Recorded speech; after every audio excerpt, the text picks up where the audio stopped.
दोस्तों एक बार फिर से हम आपके लिए Bihar ITI online form 2025 apply process की अपडेट लेके आ चुके हैं। कैसे आप बिहार आईटीआई का ऑनलाइन फॉर्म फिल कर सकते हो, कंप्लीट जानकारी आपको इस वीडियो में दी जाएगी। लास्ट डेट की अपडेट है, केवल 2 दिन शेष रह गए हैं। आप जल्द से जल्द अपना फॉर्म फिल कर ले, कहीं मौका हाथ से छूट न जाए। अंतिम समय में आपको फॉर्म रिजेक्ट होने से कैसे बचाना है, इसकी कंप्लीट जानकारी भी आपको इस वीडियो में दी जाएगी। साथ ही साथ इस वीडियो में हम आपको ये भी दिखाएंगे कि क्या यहाँ पर महत्वपूर्ण इंस्ट्रक्शंस है जिनको आपको ध्यान में रखते हुए अपना फॉर्म अप्लाई करना होगा, तभी आपका फॉर्म सक्सेसफुली सबमिट होगा। अप्लाई करते समय आपको कोई भी ऐसी गलती या फिर मिस्टेक नहीं करनी होगी जिसको करने से आपके एप्लीकेशन फॉर्म रिजेक्ट हो सकते हैं। और आवेदन करते समय आपको फोटोग्राफ, सिग्नेचर, डॉक्यूमेंट कैसे और कितने केबी में आपको अपलोड करने होंगे, कैसे आप फीस पेमेंट करोगे, क्वालिफिकेशन डिटेल आप कैसे दोगे, कंप्लीट जानकारी आपको इस वीडियो में स्टेप बाय स्टेप दी जाएगी। तो आपको ये वीडियो शुरू से लेके एंड तक देखना होगा। इस वीडियो को कंप्लीटली देखने पर ही आपके सभी सवाल और डाउट क्लियर होंगे। तो चलिए दोस्तों, बिना कोई वक्त गंवाए शुरू करते हैं बिहार आईटीआई ऑनलाइन फॉर्म 2025 की पूरी जानकारी। फॉर्म भरने से पहले आपको हमारी वेबसाइट आईएनडी सरकारी नौकरी के इस पेज पर विजिट करना होगा, जिसका लिंक आपको नीचे description plus first comment box में मिल जाएगा। और हमारे इस पेज पर विजिट करके आप यहां से बिहार आईटीआई का ऑनलाइन फॉर्म फिल कर सकते हो। Bihar combined entrance competitive examination board की ओर से नोटिफिकेशन रिलीज किया गया था। Industrial training institute competitive admission test ITI CET 2025 का नोटिफिकेशन था। इसमें लास्ट डेट बढ़ा दी गई थी। अब यहाँ पर आप 17 अप्रैल तक अपना फॉर्म फिल कर सकते हो। आवेदन करने के केवल 2 दिन शेष रह गए हैं। आप जल्द से जल्द अपना फॉर्म फिल कर ले। यहाँ पर 10वीं पास प्लस मैथ और साइंस सब्जेक्ट से आप अप्लाई कर सकते हो। मिनिमम 14 वर्ष आयु सीमा है, मैक्सिमम एज लिमिट नहीं है। 750 जनरल, ओबीसी, ईडब्ल्यूएस के लिए फीस है, SC/ST के लिए 100 है, PH दिव्यांग के लिए 430 है, जो कि आप ऑनलाइन मोड से पेमेंट कर सकते हो। ऑनलाइन ही आप अप्लाई कर सकते हो। bccboard.bihar.gov.in इसकी ऑफिशियल वेबसाइट है, जिससे आप ऑनलाइन अप्लाई कर सकते हो। इंपोर्टेंट लिंक सेक्शन के अंतर्गत date extended notice PDF link पर क्लिक करके आप इसकी जो डेट बढ़ी थी वो आप चेकआउट कर सकते हो। देन उसके बाद ऑफिशियल नोटिफिकेशन PDF लिंक पर क्लिक करके आप इसकी ऑफिशियल नोटिफिकेशन की PDF चेकआउट कर सकते हो और उसके बाद में अप्लाई ऑनलाइन कर सकते हो। अप्लाई ऑनलाइन करने के लिए हमारे पोर्टल पर ही अप्लाई ऑनलाइन का लिंक दिया गया है। इस लिंक पर आप जैसे ही क्लिक करोगे तो आपके सामने ऑनलाइन आवेदन करने का ये ऑफिशियल पोर्टल ओपन हो जाएगा। अगर आपने पहले से यहाँ पर रजिस्ट्रेशन कर रखा है तो आपको directly click here for login इस टैब पर क्लिक करके लॉगिन करते हुए अपना फॉर्म फिल करना होगा। इस टैब पर आप जैसे ही क्लिक करोगे तो आपके सामने लॉगिन का पेज ओपन हो जाएगा। यहाँ से आप लॉगिन करते हुए फॉर्म फिल कर सकते हो। लॉगिन करने के लिए सबसे पहले रजिस्ट्रेशन नंबर एंटर करना होगा, पासवर्ड, और ये सिक्योरिटी कैप्चा आपको यहाँ पर इस बॉक्स में एंटर करना होगा और साइन इन की टैब पर क्लिक करते हुए लॉगिन कर लेना होगा और अपना फॉर्म फिल कर लेना होगा। और अगर आपने पहले से रजिस्ट्रेशन नहीं किया हुआ है तो आपको यहाँ पर न्यू रजिस्ट्रेशन की टैब पर क्लिक करना होगा। इस टैब पर आप जैसे ही क्लिक करोगे तो आपके सामने रजिस्ट्रेशन का पेज ओपन हो जाएगा। सबसे पहले आपको यहाँ पर कुछ महत्वपूर्ण इंस्ट्रक्शन दिए गए हैं, इनको आप रीड आउट कर सकते हो। उसके बाद में इस पेज को आपको नीचे स्क्रॉल डाउन करना होगा। यहाँ पर आपको आई एग्री के इस रेडियो बॉक्स पर क्लिक करना होगा तो आपके सामने रजिस्ट्रेशन का ये फॉर्म ओपन हो जाएगा। यहाँ पर आकर सबसे पहले आपको अपना नाम एंटर करना है, फिर उसे एक बार फिर से एंटर करके कंफर्म कर लेना है। उसके बाद आपको अपने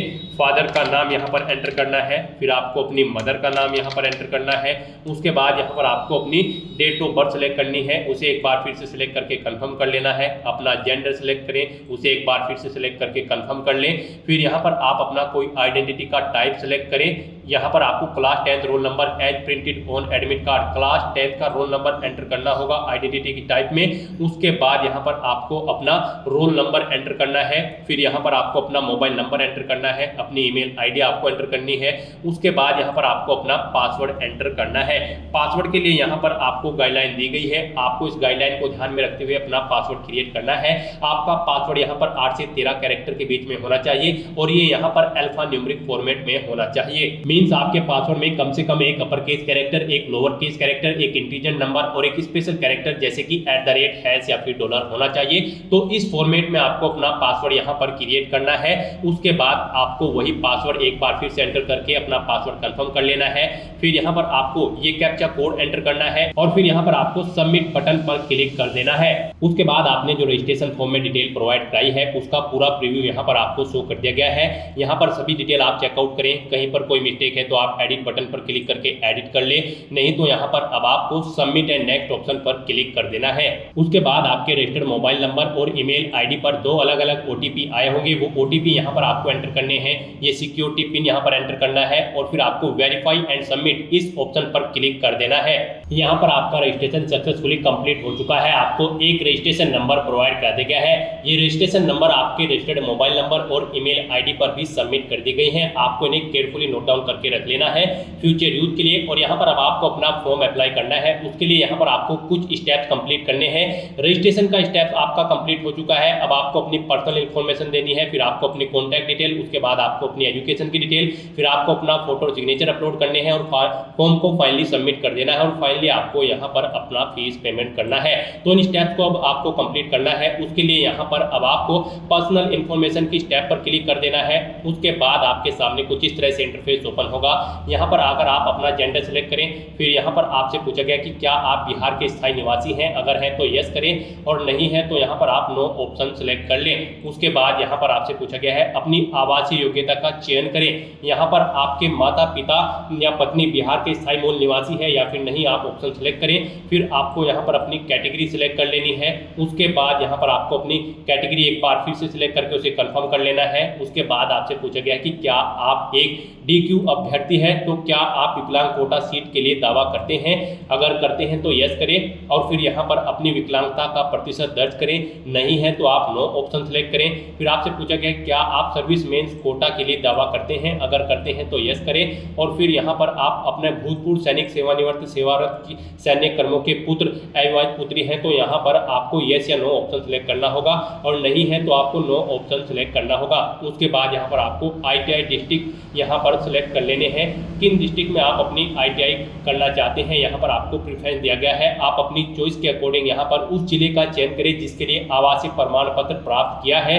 यहाँ पर उसके बाद आपसे पूछा गया है क्या आपने मैट्रिक समकक्ष परीक्षा में उत्तीर्ण उपस्थित होने वाले संस्थान के जिले का चयन किया है, अगर किया है तो यहाँ पर आप उसको दोबारा से एक बार फिर से सिलेक्ट कर लें। उस जिले का चयन करें जहां आपके माता पिता कार्यरत हैं और जिसके लिए नियोक्ता का प्रमाण पत्र प्राप्त किया गया है।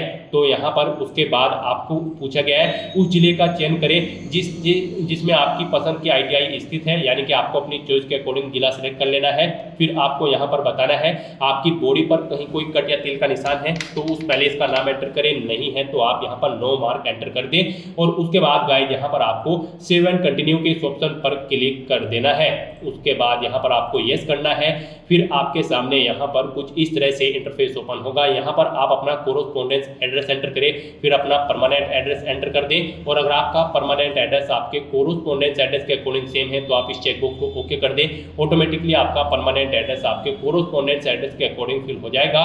उसके बाद यहाँ पर आपको सेव एंड कंटिन्यू के इस ऑप्शन पर क्लिक कर देना है।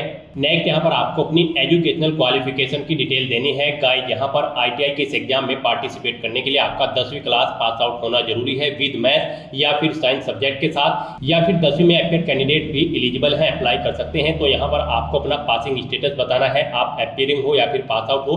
अपियरिंग हो तो आप यहाँ पर पासिंग ईयर सेलेक्ट करें, फिर बोर्ड का नाम दें, उसके बाद इंस्टीट्यूट का नाम और एड्रेस दें। और अगर आप कंप्लीट कर चुके हो अपनी 10वीं तो यहाँ पर आप पास ऑप्शन सेलेक्ट करें, फिर यहाँ पर ईयर सेलेक्ट करें, किस ईयर में आपने अपनी 10वीं क्लास पास आउट की है, बोर्ड का नाम यहाँ पर दें, किस बोर्ड से आपने अपनी 10वीं क्लास पास आउट की है, इंस्टीट्यूट या कॉलेज का नाम दें जिससे आपने अपनी 10वीं क्लास पास आउट की है, रिजल्ट का मोड बताएं, परसेंटेज में है या फिर CGPA में है। CGPA में अगर आपका रिजल्ट है तो यहाँ पर आपको सेलेक्ट करना होगा यहाँ पर कितना फैक्टर है, CGPA मल्टीपल फैक्टर आपको सेलेक्ट करना होगा, कितना CGPA आपने ऑब्टेन किया है यहाँ पर आप एंटर करें। उसके बाद आपकी परसेंटेज यहाँ पर कैलकुलेट होकर आ जाएगी और अगर आपके मार्क्स परसेंटेज में है तो आप परसेंटेज ऑप्शन सेलेक्ट करें। मैक्सिमम मार्क्स यहाँ पर दें, कितने मार्क्स थे, टोटल कितने मार्क्स आपने ऑब्टेन किए हैं वो एंटर करें। इनके अकॉर्डिंग आपकी परसेंटेज कैलकुलेट होकर आ जाएगी। इस तरह से अपनी एजुकेशनल क्वालिफिकेशन की डिटेल प्रोवाइड फॉर्मेट आने के बाद अब यहाँ पर आपको सेव एंड कंटिन्यू के इस ऑप्शन पर क्लिक करना है और फिर यहाँ पर आपके सामने ये पॉपअप ओपन होगा, आप यस पर क्लिक करें। उसके बाद यहाँ पर आपको अपने डॉक्यूमेंट अपलोड करने हैं। यहाँ पर आपको अपना फोटो सिग्नेचर अपलोड करना है और साथ ही साथ आपको यहाँ पर अपना सिग्नेचर इंग्लिश और हिंदी दोनों लैंग्वेज में अपलोड करने होंगे। तो यहाँ पर आपका जो फोटो होगा वो 10 से 300 KB के बीच में होना चाहिए, सिग्नेचर आपके 5 से 50 KB के बीच में और ये JPG फॉर्मेट में होने चाहिए। तो इन्हें अपलोड करने के लिए आपको चूज फाइल बटन पर क्लिक करना है, फाइल को सिलेक्ट कर लेना है और प्रीव्यू एंड अपलोड ऑप्शन पर क्लिक करके यहाँ पर इन्हें अपलोड कर देना है। गाइस, जब यहाँ पर आप अपने डॉक्यूमेंट अपलोड करोगे उन फाइल का नाम कुछ इस तरह से होना चाहिए, नहीं तो यहाँ पर आपके डॉक्यूमेंट अपलोड नहीं होंगे। जो यहाँ पर आपका फोटोग्राफ होगा उसमें आपके नाम के शुरू के 2 कैरेक्टर और अंडरस्कोर फोटो होना चाहिए। सिग्नेचर में जो इंग्लिश के सिग्नेचर होंगे उसमें भी आपके नाम के शुरू के 2 कैरेक्टर और अंडरस्कोर ENG सिग्नेचर होना चाहिए। हिंदी के सिग्नेचर में यहाँ पर आपके नाम के शुरू के 2 कैरेक्टर और अंडरस्कोर हिंदी सिग्नेचर होना चाहिए। इस तरह से आपकी फाइल के नाम होने चाहिए और JPG फॉर्मेट में होने चाहिए। उसके बाद आपको चूज फाइल बटन पर क्लिक करना है, फाइल को सिलेक्ट करना है और प्रीव्यू एंड अपलोड ऑप्शन पर क्लिक करके अपने इन तीनों डॉक्यूमेंट्स को आपको अपलोड कर देना है। फोटो और सिग्नेचर अपलोड करने के बाद आपके सामने आपके एप्लीकेशन फॉर्म का पूरा प्रीव्यू शो कर दिया जाएगा। आपको सभी डिटेल्स केयरफुली चेकआउट करनी है, पेज को नीचे स्क्रॉल डाउन करना है। कहीं पर कोई मिस्टेक है तो आप बैक टू एडिट ऑप्शन पर क्लिक करके एडिट कर ले, नहीं तो आप इस चेकबॉक्स को ओके करें और फिर final submit and proceed to payment इस ऑप्शन पर क्लिक कर दें, फिर आप यस कर दें। उसके बाद आपके सामने यहाँ पर कुछ इस तरह से इंटरफेस होगा। यहाँ पर आपके सभी स्टेप कंप्लीट हो चुके हैं, केवल फीस का स्टेप रह चुका है। तो यहाँ पर अब आपको payment of examination / counselling fees option पर क्लिक करना है। उसके बाद आपके सामने यहाँ पर कुछ इस तरह से इंटरफेस ओपन होगा। यहाँ पर आपको आपकी कैटेगरी के अकॉर्डिंग एप्लीकेशन फीस का अमाउंट शो कर दिया जाएगा। गाइस, यहाँ पर जनरल OBC EWS को 750 रुपये फीस जमा करानी है, SC ST को 100 रुपये, PH दिव्यांग को 430 रुपये फीस के रूप में जमा कराने होंगे, जो कि आप ऑनलाइन मोड में debit card, credit card, net banking या फिर UPI के थ्रू फीस पेमेंट कर सकते हो। यहाँ पर आकर आपको ऑनलाइन पेमेंट ऑप्शन सेलेक्ट करना है, पे भी इस ऑप्शन पर क्लिक कर देना है। उसके बाद आपको रेडियो बटन पर क्लिक करना है, बिल्ड एज पेमेंट गेटवे, और फिर आपको प्रोसीड फॉर पेमेंट इस ऑप्शन पर क्लिक कर देना है।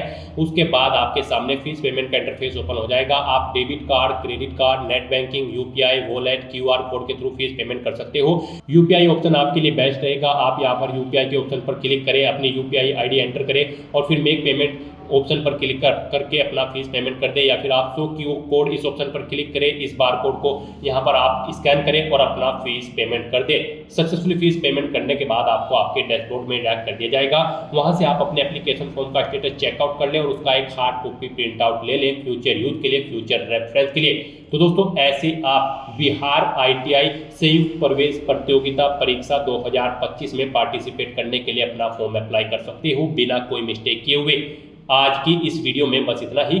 आई होप ये वीडियो आपको पसंद आई होगी। अगर पसंद आई हो तो इसे लाइक और शेयर करें, चैनल पर नए हो तो इसे सब्सक्राइब कर लें। Thanks for watching.